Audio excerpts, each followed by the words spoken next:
अस्सलाम वालेकुम एवरीवन। उम्मीद है आप सब लोग खैरियत से होंगे and welcome back to our meeting session. आज हमारे साथ जो है वो सर अली नवाज मौजूद हैं, CEO of the trade securities.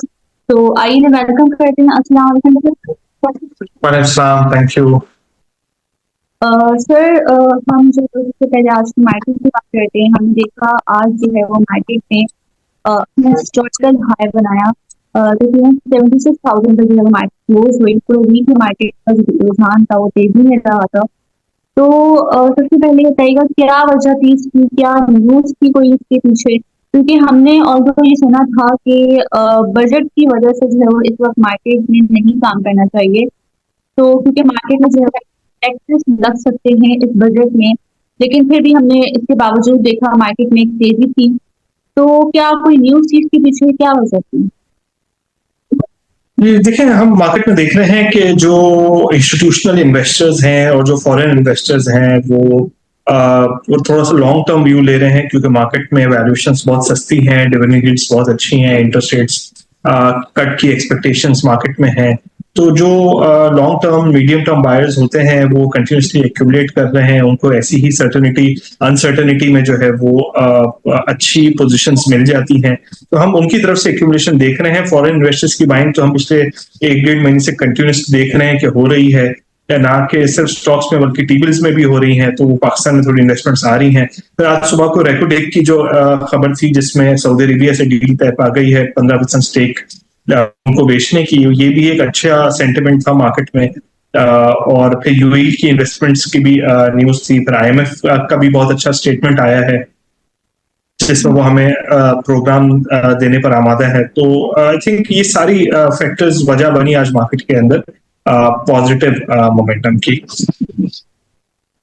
Okay sir, cement sector की हम बात करते हैं तो आपको क्या लगता है ये जो तेजी चल रही है सीमेंट सेक्टर में और स्टील सेक्टर दोनों में, तो ये तेजी कब तक जो है वो जारी रहेगी? और सीमेंट में आपको कौन से जो है वो स्टॉक जो है वो सजेस्ट करेंगे? जी, देखिए मार्केट में जो रेट कट की एक्सपेक्टेशंस हैं उस पर जो सिक्लिकल सेक्टर्स जिनको हम स्टील और सीमेंट्स को कहते हैं, ये अभी परफॉर्म करना शुरू किए हैं। अभी तो उनकी अर्निंग्स कोई खास आ भी नहीं रही है, खासतौर पे मैं स्टील सेक्टर की बात करता हूँ। लेकिन जैसे ही आगे इकोनॉमी थोड़ी सी इंप्रूव होगी तो इनकी भी अर्निंग्स आना शुरू होंगी। तो आई थिंक अभी इनमें तेजी तो कंटिन्यू रहेगी, बट मैं शॉर्ट टर्म के लिए इनको रेकमेंड नहीं करता हूँ। मैं इनको मीडियम और लॉन्ग टर्म के लिए रेकमेंड करता हूँ।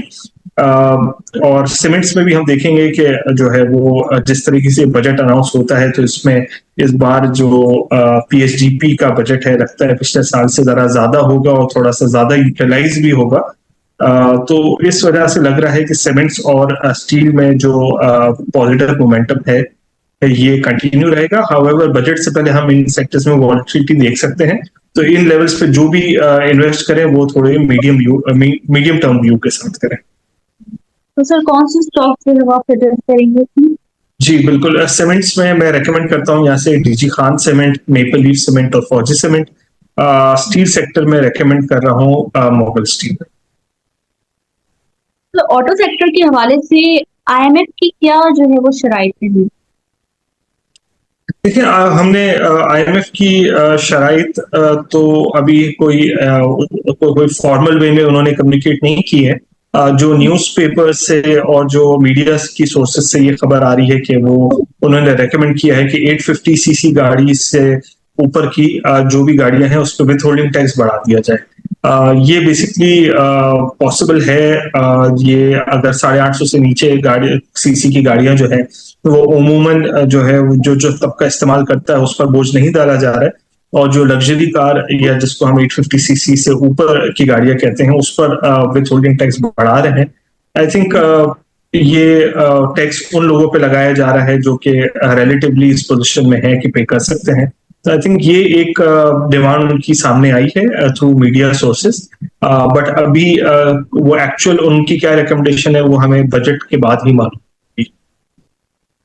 एसएनजीपी और एसएसजीपी इन दोनों में कब जो है वो तेजी का जो है वो आपकी क्या एक्सपेक्टेशन, कब तेजी होगी?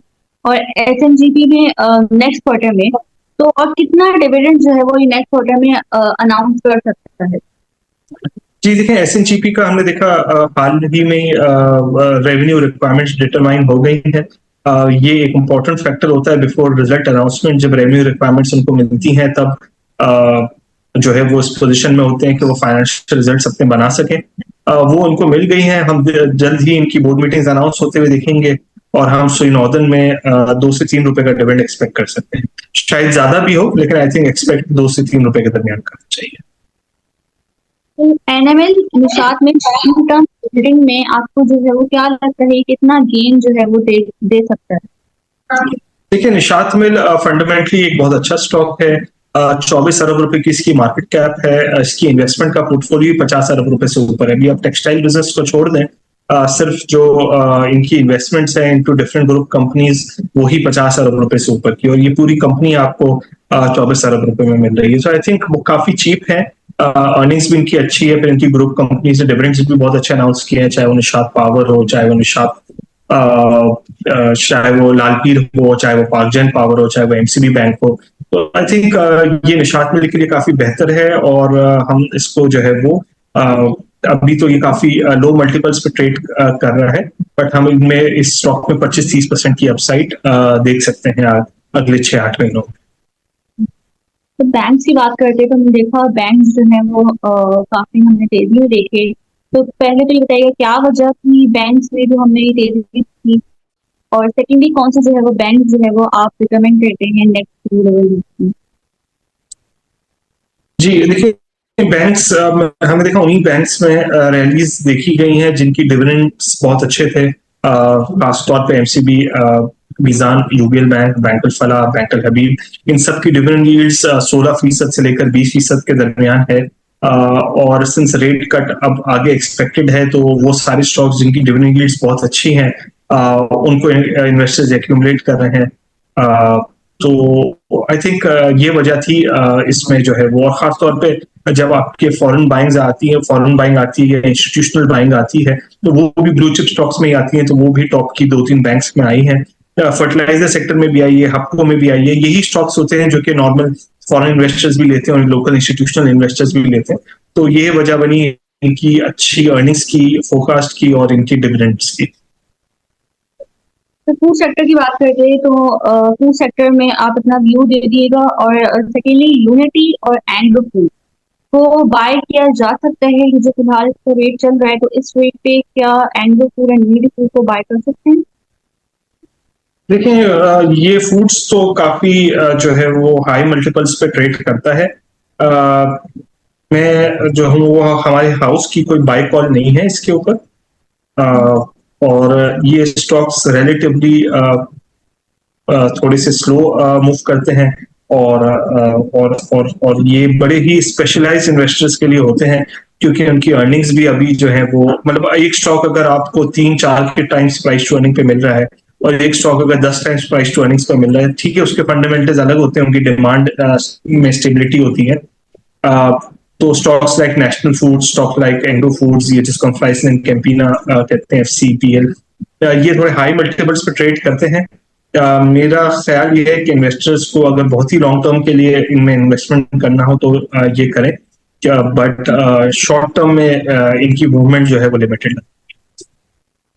तो पीआई की बात करते हैं तो पीआई में जो है वो अपना व्यू दे दिएगा, और ये बता दें कि जो है वो पीआईए को बाय करें या अवॉइड करें?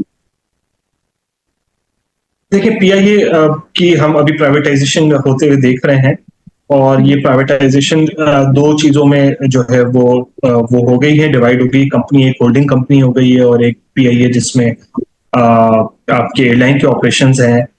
मेरा ख्याल ये है कि अब जो ये पीआईए जो लिस्ट हुआ है एक डिसकंटिन्यू होके, उसमें जो है वो इन्वेस्टमेंट्स वाला पोर्टफोलियो ज्यादा है। मेरा अपना ख्याल ये है कि इसको जो है वो ये इसको थोड़ा सा आप वॉच करें, इसको जरा आप अवॉइड करें, मेरा ख्याल है। अभी जो है वो हमारे हाउस की कोई बाय कॉल नहीं है पीआईए।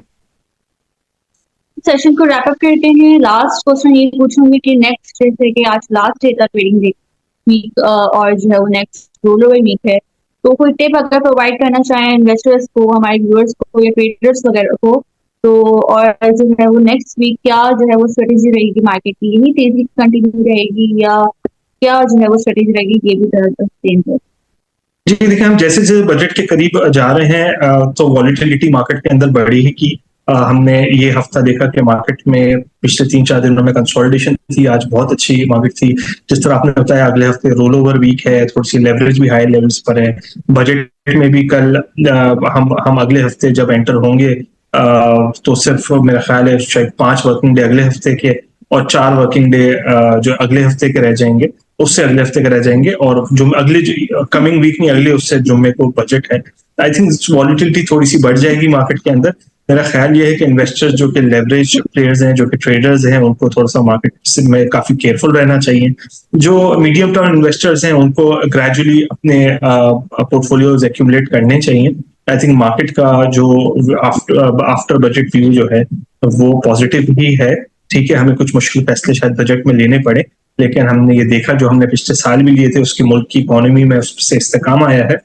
अब भी जो हम फैसले लेंगे वो शॉर्ट टर्म में जरूर नेगेटिव हो सकते हैं, लेकिन उससे मुल्क की इकोनॉमी में इस्तेकाम आगे भी आएगा और यही वजह बनेगी कि हमारा IMF प्रोग्राम भी साइन हो जाएगा।